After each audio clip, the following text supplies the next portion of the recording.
Bueno, pues resulta que pues en los tiempos de Navidad, el fin de año pasado, yo recibo un regalo y no sabía de qué se trataba. Y pues lo recibo precisamente del doctor Marco Antonio González Jasso, quien es el señor padre de la licenciada Mildred González Pérez, a quien le agradezco mucho y nos viene a presentar precisamente este especial, para mí fue muy especial regalo. Mildred, buenos días, muchas gracias por acompañarnos. Hola, ella, déjenme decirle, ella aparte de ser chef, es sommelier cavista, estudió en Monterrey y después se especializó en Francia, así que nos gustaría saber qué es esta carrera.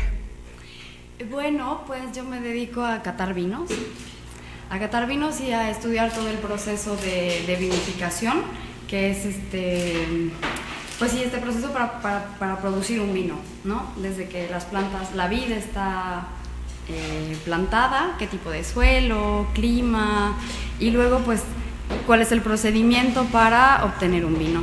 Es una carrera que se me hace complicada, no poco común además, ¿no? ¿Por qué elegirla?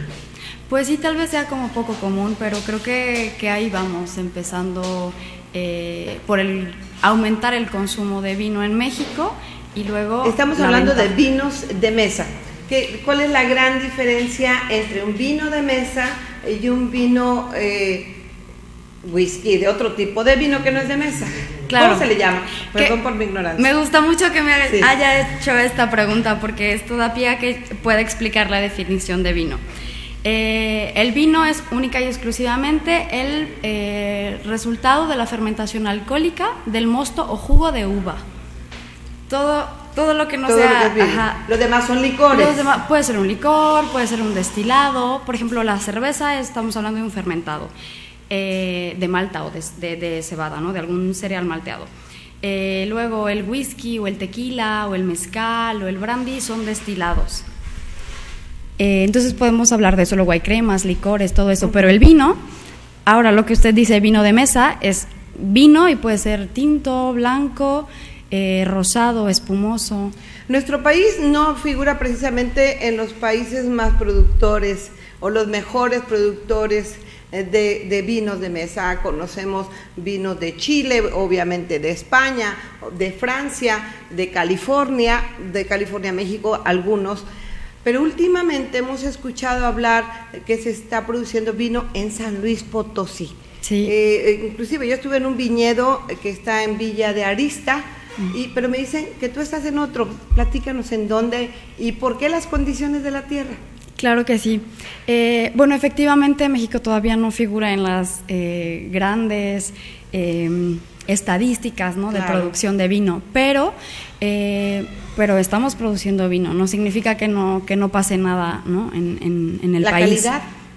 Buena. Somos gente que trabaja bien y que hace producto de excelente calidad. Luego habrá de todo, ¿no?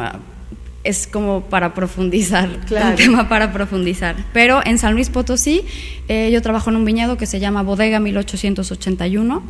¿Ubicado en? Está en Soledad, rumbo a la carretera Matehuala, la gasolinera del avión, ¿sí? A la derecha sí. 3 kilómetros. Sí, por donde está el Newman. Sí, después de la clínica Newman, que será 1 kilómetro después. Las condiciones de esa tierra, a mí, me decía alguien, he tenido la oportunidad de estar, por ejemplo, en Napa, conocer esos viñedos, y alguien me decía que las condiciones de radiación que tenemos, las temperaturas muy frías en la mañana, muy calientes a mediodía y nuevamente en la noche muy frías. ¿Es cierto esto? Sí, claro. San Luis Potosí es un clima semidesértico, ¿no? Sobre todo el altiplano, ¿sí? Y esto se repite en estos patrones de temperaturas bajas en la mañana, después aumentan a mediodía y luego vuelven a bajar en la noche. Esto permite que la vid descanse en las mañanas y en la noche, y al aumento de temperatura en el día tenga producción de azúcares, ¿no? Empiece a madurar la uva, los racimos. Un racimo de uva que cuando lo probamos, creo que la mayoría no lo sabemos. Yo hace poco me enteré que para saber si ya está en su punto, son de arriba hacia abajo, ¿no? De donde debes de probar, que si ya está en punto, ¿es cierto? Bueno, esto es de como... un racimo, por ejemplo, la de hasta arriba te da mejor tono que la de abajo. Que la de abajo. ¿Sí es cierto? Sí, es como una característica normal, ¿no? Del racimo. Va madurando de donde está más cercana al tronco, por así decirlo, sí, ¿no? Al sarmiento. Pero la manera en que nosotros determinamos si una baya está ya madura es con un reflexómetro. Medimos la cantidad de grados de azúcar, ¿no? Los grados Brix. Sí, mucho más científico que probarlo así. ¿Cómo saber, quienes no somos enólogos, cómo distinguir un vino? Vas a algún lugar y nada más ves por los precios, este ha de ser finísimo, y si vas con alguien que lo va a pagar, pides ese, pero bueno, algunas gentes, pero me refiero a cómo distinguir entre un buen vino, o sea, cómo conocerlo, y además no todos los paladares son iguales, a lo mejor a ti te gusta seco y a mí no. ¿Cómo distinguir? Claro, bueno, esta es como una pregunta difícil, porque ¿cómo distinguimos que un tequila es bueno o que un mole es bueno, ¿no? Habrá que probarlo y habrá que tener como experiencia, ¿no? Pues sí, eso, degustar uno, otro, qué pasa, conocer un poco el proceso, estar como muy en contacto con los sentidos, ¿no? ¿Qué huelo, qué estoy oliendo, qué estoy percibiendo en la boca, si huele como a vinagre, ¿no? O si es muy, muy áspera la sensación en boca, muy tánica, muy como astringente, que seca. Bueno, entonces vamos haciendo como una clasificación o una selección personal de vinos, pero en general que un vino sea amigable al paladar, que te guste. Y puede ser confiable lo que yo lea en una etiqueta que dice cosecha tal, porque obviamente entre más tiempo añejado quizá es mejor el producto, o no es así. No siempre, ¿verdad? Hay vinos que están hechos para tener una buena capacidad de guarda, y hay vinos que hay que consumirlos más. Y hay otros vinos que están hechos, y no significa que sean malos vinos, para que se tomen en ese vino o en ese año o en el que sigue. Ajá. ¿Qué cualidades debe de tener alguien como tú, que eres catadora? Porque yo creo que deben de ser unas cualidades especiales. Sobre todo eso que decía, estar como muy sensible a los aromas, por ejemplo, a los sabores. Fumar, bueno. Por ejemplo, yo creo que quita algunas capacidades, ¿no? O haber comido irritantes antes de, no sé. Sí. Bueno, sí, no fumar. Por ejemplo, a la hora de hacer una cata profesional, habría que estar en una sala bien ventilada, con paredes blancas a 21 grados centígrados, no haber comido 2 horas antes, con agua, ¿no? Escupir, no deglutimos el vino, lo escupimos siempre y luego tomamos agua. Sí hay como... sus características. Sí. No cualquiera puede serlo además, ¿verdad? Y bueno, Francia es uno de los lugares, obviamente, que todo el mundo sabemos que son, pues, de los mejores vinos, de los mejores. He tenido oportunidad de estar también ahí en algunas cavas en Francia, que utilizan mucho allá...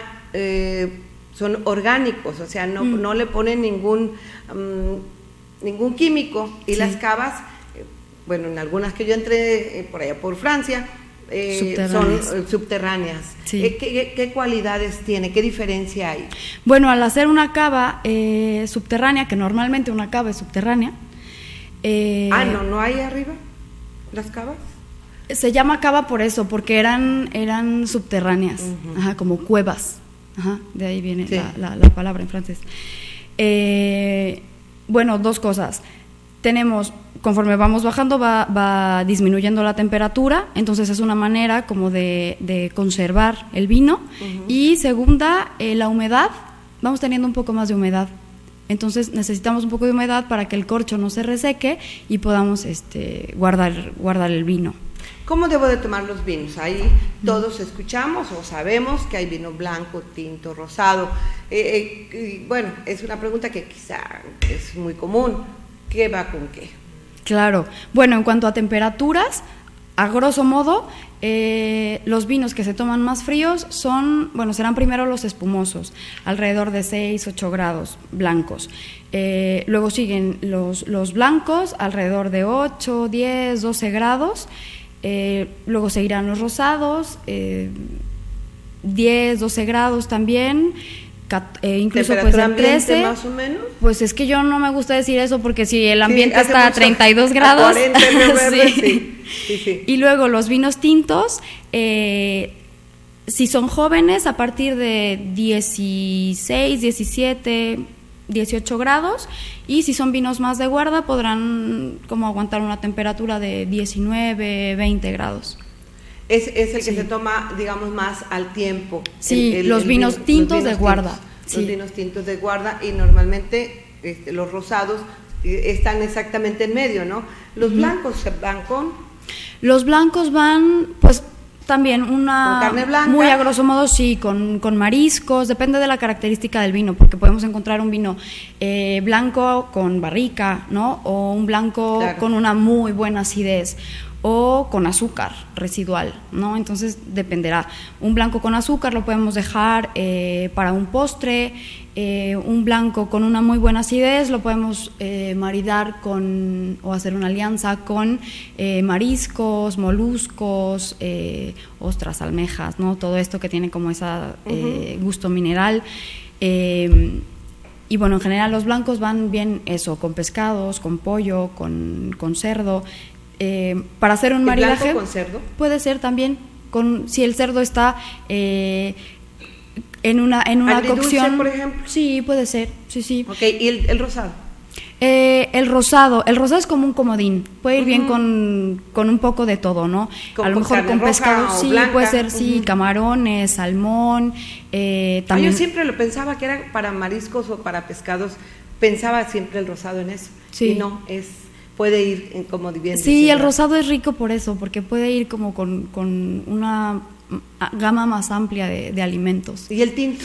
Y el tinto, bueno, igual dependerá, ¿no? Qué tan tánico es. Que cuando digo tánico me refiero a esta sensación como de que reseca mucho en la boca. Cuando mordemos un plátano verde, que es como muy astringente, tendrá que ir con carnes